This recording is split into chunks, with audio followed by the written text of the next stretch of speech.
네, 여러분 안녕하세요. 너굴곰입니다. 네, 새로운 한 주가 시작됐습니다. 화요일 방송이고요. 코인 가격이 그대로 횡보 중입니다. 그쵸? 매우 지루한 장세고, 솔직히 이 장에 오래 있었던 저도 이 장이 점점 지루하고 재미없고 지치고 하는데, 이제 여러분들께서는 얼마나 더 지칠지 상상해 갑니다. 조금만 더 버티는 걸로 그렇게 하시고요. 자, 오늘도 바로 뉴스로 들어가도록 하겠습니다. 네, 뉴스로 들어가기 전에 구독과 좋아요 부탁드립니다. 첫 번째 뉴스입니다. 자, 블록웨어 애널리스트 비트코인 강세 시나리오라고 해가지고 47,000달러 달성 후에나 강세장으로 돌아갈 것이다, 뭐 이렇게 얘기했습니다. 네, 그래서 하나의 그냥 의견을 얘기를 하는 거고요. 그래서 한번 보면은 블록웨어 애널리스트인 윌 클레멘터는 47,000달러를 달성하면 강세 시나리오가 발생할 수 있다고 전했다. 단기 보유자 비용 기준으로 보면 현재 비트코인 보유자의 평균 진입액은 47,000달러예요. 단기 보유자요. 우리처럼 장기로 보유하는 사람 말고 단기로 보유한 사람들이 이 비트코인을 매수한 진입 가격대가 47,000달러라는 얘기인데요. 장기 보유자는 40,000달러대에 진입을 했다라고 합니다. 그래서 장기 보유자들이 평균적으로 저렴한 가격에 비트코인을 매수해가지고 계속 꾸준히 가지고 있다라고 보시면 되겠네요. 그래서 보통 이 사람이 가만히 분석을 해보니까 이 단기 보유자의 진입액, 단기 보유자의 코인 진입액보다 그 위로 코인 가격이 올라가면 보통 이제 강세장이 나오더라, 그 얘기를 하는 겁니다. 그래서 지금 현재 단기 보유자는 47,000달러가 진입액이기 때문에 47,000달러 위로 가격이 상승을 하게 되면 강세장이 올 거다 라고 이렇게 얘기를 하고 있습니다. 하나 참고 자료 보여드렸고요. 자, 우리들이 좋아하는 그레이스케일 회사 DCG그룹의 CEO 베리 실버트가 도지코인을 매수하는 것에 마음이 끌렸다라는 의견을 트위터로 이렇게 남겼습니다. 괜히 한번 던져본 거죠. 네, 도지코인이 가격이 갑자기 또 상승을 했기 때문에 도지코인을 매수하는 것이 마음에 끌렸다라고 장난삼아 농담 반 진담 반 얘기를 했다라고 보시면 될 것 같습니다. 사실 이 DCG그룹의 베리 실버트는 밈코인에 대해서 굉장히 안 좋은 시각을 가지고 있는 사람 중에 하나이기 때문에, 특히나 도지코인이요, 그냥 심심해서 가격이 상승을 하니까 또 이렇게 장난삼아서 말을 했다라고 보여지네요. 도지코인이 갑자기 크게 상승을 했죠. 네, 베리 실버트가 오늘 믿기지 않게도 도지를 매수하는 것이 오늘 내 마음이 끌렸다라고 이렇게 트윗을 했어요. 왜 올랐냐? 그러면 사람들이 왜 올랐을까요? 라고 분석을 하는 내용들을 보면요, 오늘 오전에 일론 머스크가 트위터 인수에 임박했다는 보도를 나왔어요. 그러니까 이게 도지코인이 거기에 더불어서 상승을 한 거거든요. 19%가. 네. 그래서 이걸 보면 좀 특이한 점이 있죠. 우리가 보통 주식에서 보통 이런 현상이 나오거든요. 뭐 예를 들어서 하나의 정치계로 얘기를 하겠다라고 하면 만약에 대선이 있다. 그래서 이번 대선을 실례로 들면 이재명 후보, 윤석열 후보, 안철수 후보, 뭐 심상정 후보 뭐 이렇게 있는데 어떤 후보가 될 가능성이 높으냐에 따라 가지고, 어떤 대선 후보가 당선이 되냐에 따라 가지고 테마주라고 해가지고 뭐 윤석열 테마주, 이재명 테마주, 뭐 안철수 테마주, 뭐 이런 식으로 해가지고 대선에 만약에 당선이 되면은 그 테마주들이 일제히 상승하는 그런 모습들을 보여주죠. 주식을 보면. 근데 지금 트위터를 머스크가 인수한다라는 어떤 뉴스가 뜨니까 주식이 아니라 도지코인이 상승하는 모습을 보여줬다. 마치 테마주의 움직임처럼, 일론 머스크 테마주처럼 도지코인이 커플링이 돼 있는 게 아닌가, 이런 모습을 보면서 이 코인 시장도 주식 시장처럼 뭔가 움직임이 변화하고 있다라는 게 좀 느껴지는 부분입니다. 네, 좀 그런 모습이 좀 보이고요. 자, 그리고 중앙아프리카 공화국 비트코인을 법정화폐로 채택했다라는 뉴스가 어제 나왔습니다. 내용을 보아하면 4월 25일 포브스에 따르면 중앙아프리카 공화국은 아프리카에서 비트코인을 결제수단 통화로 채택한 첫 번째 국가가 되었다라고 뉴스가 나왔어요. 중앙아프리카 공화국 국회는 국가의 경제 회복과 평화 구축 계획을 순조롭게 진행하는데 도움이 되는 법안을 만장일치로 통과시켰다라고 하면서 비트코인을 국가의 공식 통화로 설정한다라는 뉴스가 나왔습니다. 저는 이걸 보고 이제 또 두 번째로 비트코인을 법정화폐로 하는 나라가 생기는구나 라고 생각했습니다. 첫 번째는 엘살바도르, 이제 미국에 위치하고 있는, 아메리카 대륙에 위치하고 있는 엘살바도르가 있고요. 그 다음에 두 번째로 중앙아프리카 공화국 이렇게 있습니다. 근데 뉴스가 오늘 다시 나왔어요. 자, 중앙아프리카 공화국 비트코인 법정화폐 추진 의회에서 제동 걸렸다라는 뉴스가 나왔습니다.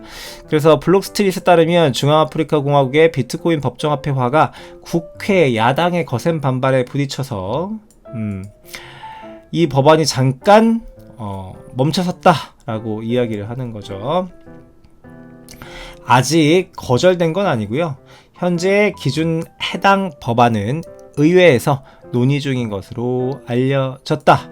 왜 그러면 채택이 안 됐느냐? 야권의 반발을 샀다 라고 이렇게 오늘 뉴스가 나왔습니다.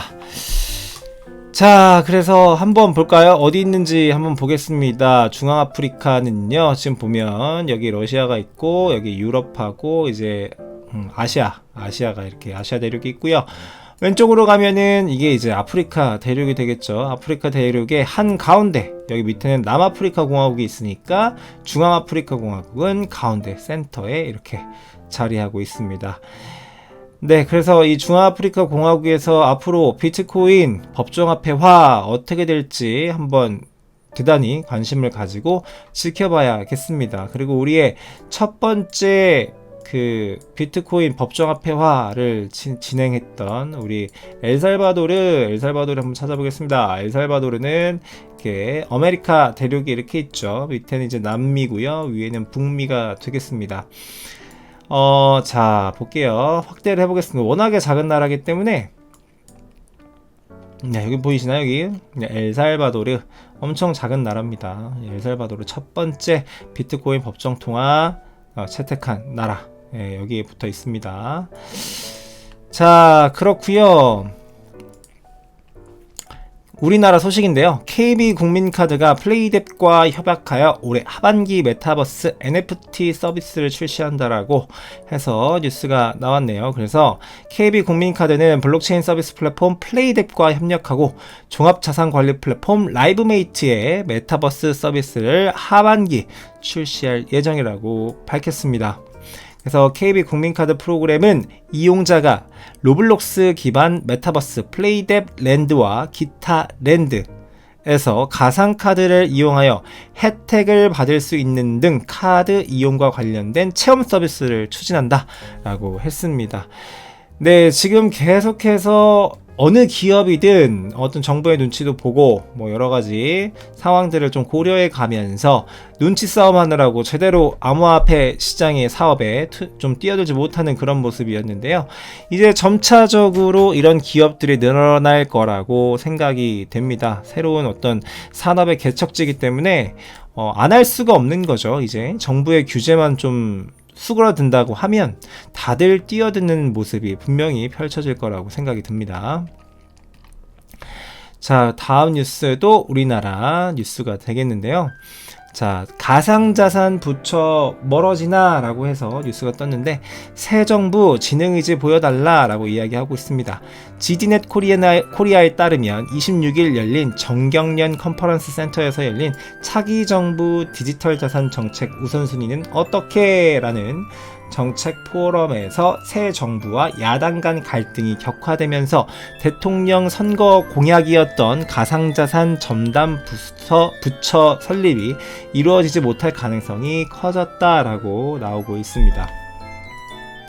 전담부처 설립이니까 어려워질 것 같다. 어떤 야당과의 어떤 갈등이 심해서 전담부처 설립이 어려울 것 같다라고 이야기를 하고 있어요. 또 그러면서 여러 그 산업 쪽에서는 굉장히 우려 섞인 이야기가 나오고 있죠. 어떤 이런 부처 설립을 통해 가지고 산업 진흥에 굉장히 큰 역할을 해줄 거라고 기대를 했었는데 그런 것들이 무산되게 되면 어떻게 하냐, 그렇게 이야기를 하고 있는 겁니다. 네, 좀 걱정이 좀 많은 그런 상황이죠. 저는 좀 이런 게 생겨가지고 어쨌든 우리 블록체인 산업도 좀 성장을 좀 많이 했으면 좋겠다라는 생각을 가지고 있는데 좀 잘 좀 됐으면 좋겠습니다. 자, 분석. 비트코인 50% 급락 야기했던 하락 패턴이 오고 있다라고 했습니다. 자, 암호화폐 전문 미디어 코인텔레그래프가 암호화폐 전문 애널리스트 누냐 비즈니스의 분석을 인용했다라고 합니다. 누냐 비즈니스의 분석입니다. 한번 차트를 한번 볼까요? 보면은 파란색과 연파란색이 있는데요. 각각 20주 이동평균선과 50주 이동평균선이 되겠습니다. 이 두 개의 선이 각각 두 개가 동시에 하방으로 내려가는 패턴이 나오면 이런 식으로 마이너스 54%, 마이너스 51% 이렇게 하락하는 패턴을 그려왔다. 한 번도 예외 없이 이제까지 이런 그 20주 이동평균선과 50주 이동평균선이 하방으로 동시에 내려가는 이런 패턴은 이제까지 암호화폐 시장에서 2번이 총 나왔는데 이번이 세 번째라고 합니다.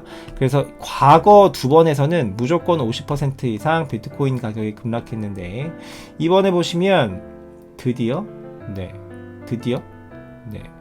이 두 개의 선이 하방으로 내려가는 패턴으로 바뀐 거를 볼 수가 있겠죠.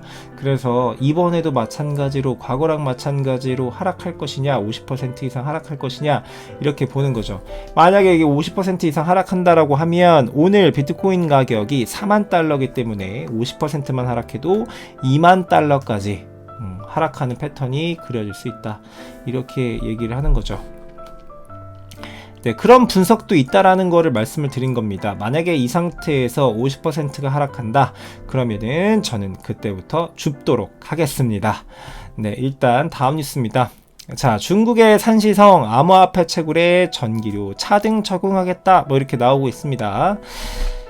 자, 이게 웬 말이야? 고개가 갸우뚱해지죠. 중국은 작년부터 비트코인 채굴뿐만 아니라 거래소 암호화폐 관련 사업들이 전면 금지가 됐죠. 근데 웬 갑자기 중국 산시성에서 뜬금없이 암호화폐 채굴에 전기료를 차등 적용하겠다라고 얘기했는지 이거 왜 이렇게 나왔을까요? 왜 이렇게 나왔을까요? 중국에서 암암리에 암호화폐 채굴이 계속되고 있다라는 반증이 되는 거죠. 암호화폐 채굴자가 아무도 없으면 이런 의견을 낼 필요도 없습니다. 근데 어딘가에선 하고 있다라는 거예요. 그죠? 아니면 중국 정부에서만 하던지 뭐 그렇지 않겠습니까? 네, 그렇다라는 거고요. 자, 뉴스는 다 전달을 드렸고요. 오늘 공포 탐욕 지수는 27포인트로 공포 상태 되겠고요. 오늘 비트코인 가격 달러로 43,300달러 정도 그렇게 유지가 되고 있고 오늘 비트코인 도미넌스는 40.47% 되겠습니다. 김치 프리미엄 비트코인 기준에서 0.3% 그렇게 기록을 하고 있고요. 비트코인 선물 롱 포지션 73%, 숏 포지션 26% 기록하고 있습니다. 네, 오늘도 모든 뉴스를 다 전달을 해 드렸습니다. 네, 여러분들 오늘도 제 영상 참여해 주셔서 대단히 감사드리고요. 구독과 좋아요는 사랑입니다. 여러분들 항상 찾아와 주셔서 진심으로 감사드립니다. 감사합니다, 여러분.